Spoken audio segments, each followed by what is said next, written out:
How to be more productive. Number 1. Choose and complete your most important task of the day.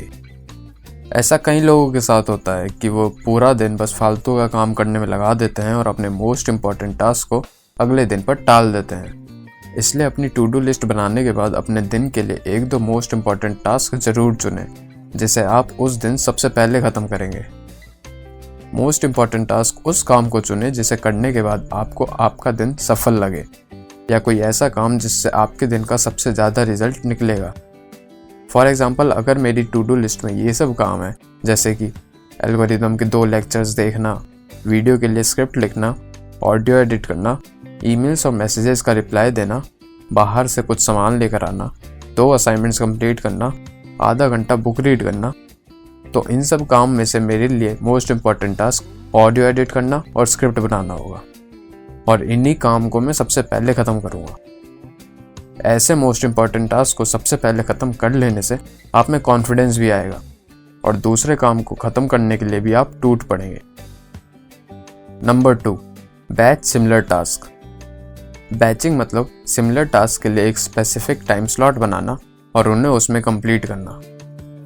Similar task को एक साथ करने का मतलब ये है कि अगर मुझे 3 वीडियोस बनानी है तो मैं उसे एक एक करके बनाने के बजाय ऐसे करूँगा। तीनों के लिए स्क्रिप्ट एक साथ लिख लूँगा, तीनों की वॉइस ओवर एक साथ रिकॉर्ड कर लूँगा। तो इसमें मैंने क्या किया कि जो काम सिमिलर थे उन्हें जोड़ लिए, सबके लिए स्क्रिप्ट बारी बारी लिखने के बजाय एक साथ ही कर लिया। रिसर्च इस तरह के काम करने को ज़्यादा प्रोडक्टिव बताता है, क्योंकि जब हम एक ही तरह के काम को करने लगते हैं तो एक फ्लो स्टेट बन जाता है और फिर वो काम जल्दी जल्दी होने लगता है।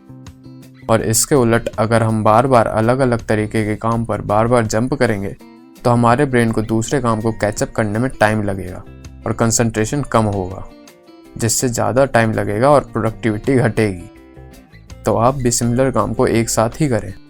और हाँ दोस्तों, बैचिंग में हम टास्क के हिसाब से उनके लिए एक स्पेसिफिक टाइम भी सेट करते हैं। जैसे कि सुबह के टाइम में हम ज़्यादा अटेंटिव रहते हैं, तो उस समय आप या तो अपने दिन का सबसे इम्पॉर्टेंट काम कर सकते हैं या कोई सबसे हार्ड काम। कोई ऐसा काम जिसमें ज़्यादा कंसंट्रेशन ज़रूरी है उसे सुबह कर लें, और फिर दोपहर में खाना खाने के बाद हम थोड़े कम अटेंटिव रहते हैं तो कोई सिंपल काम कर सकते हैं। जैसे कि सुबह 9 से 12 बजे तक मैं स्क्रिप्ट लिखने या एडिटिंग कर लेता हूँ, और दोपहर में कुछ लिखने का काम, जैसे कोई असाइनमेंट, प्रैक्टिकल फाइल या ईमेल्स के रिप्लाई देना, जिसमें कि कम ध्यान लगाना हो। इसी तरह के सिस्टम को बैचिंग कहते हैं।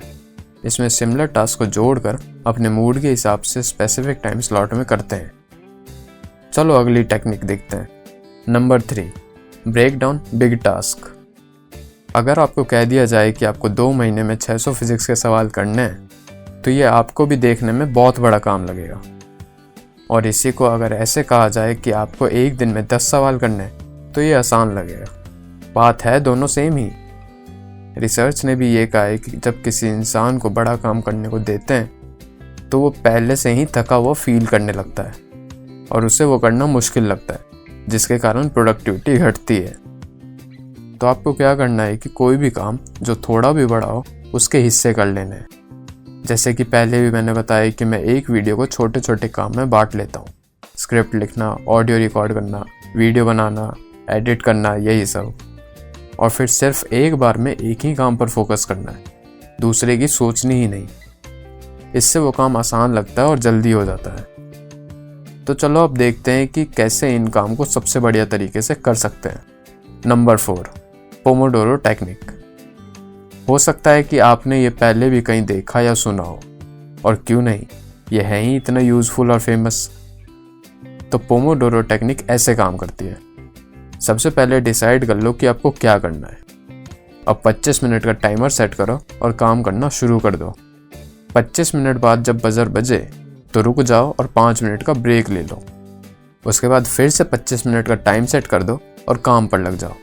ऐसे ही जब आप 4 बार 25-25 मिनट के सेट कर लें तो आप थोड़ा बड़ा 20-30 मिनट का ब्रेक ले सकते हैं। तो बस ऐसे 25-25 मिनट के सेट में आप किसी भी काम को कर सकते हैं। इससे आपका ब्रेन भी नहीं थकेगा, क्योंकि बीच बीच में ब्रेक मिल जा रहा है। तो यही थी पोमोडोरो टेक्निक, जिससे आप फोकस्ड और मेंटली फ्रेश भी रह सकते हैं और साथ ही साथ आपका काम भी कंप्लीट हो जाएगा। ये सब तो हो गई प्रोडक्टिव रहने की बढ़िया टेक्निक्स। अब कुछ प्रोडक्टिविटी टिप्स देखते हैं जो इनके साथ बहुत हेल्प करेंगी। तो सबसे पहले यूज़ ज़ाइगर्निक इफेक्ट। कभी ना कभी तो आपको भी किसी काम को करने का मन नहीं करता होगा, इसमें कोई दिक्कत नहीं है, ऐसा सबके साथ होता है। पर अब अगली बार अगर आपके साथ ऐसा हो तो ज़ाइगर्निक इफेक्ट यूज़ करना। ज़ाइगर्निक इफेक्ट के अनुसार हम जब कोई काम अधूरा छोड़ देते हैं फिर भी हमें उसके बाद उसे ख़त्म करने के थॉट्स आते रहते हैं। ये बिल्कुल उसी तरह है कि जब हम कोई गेम या सीरीज शुरू करते हैं तो उसे ख़त्म करने के थॉट्स आते हैं, चाहे वो गेम या सीरीज इतनी भी खास ना हो।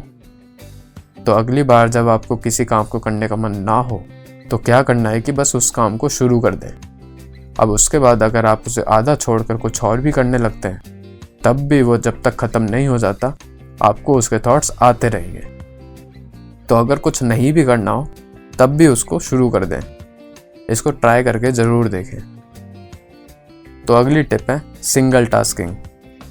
सिंगल टास्किंग मल्टीटास्किंग का उल्टा है जो कि हमारी प्रोडक्टिविटी को बर्बाद करता है। कई लोग मल्टीटास्क करते हैं क्योंकि उन्हें लगता है कि ऐसे ज़्यादा काम हो पा रहा है, लेकिन असल में इसका उल्टा सच है।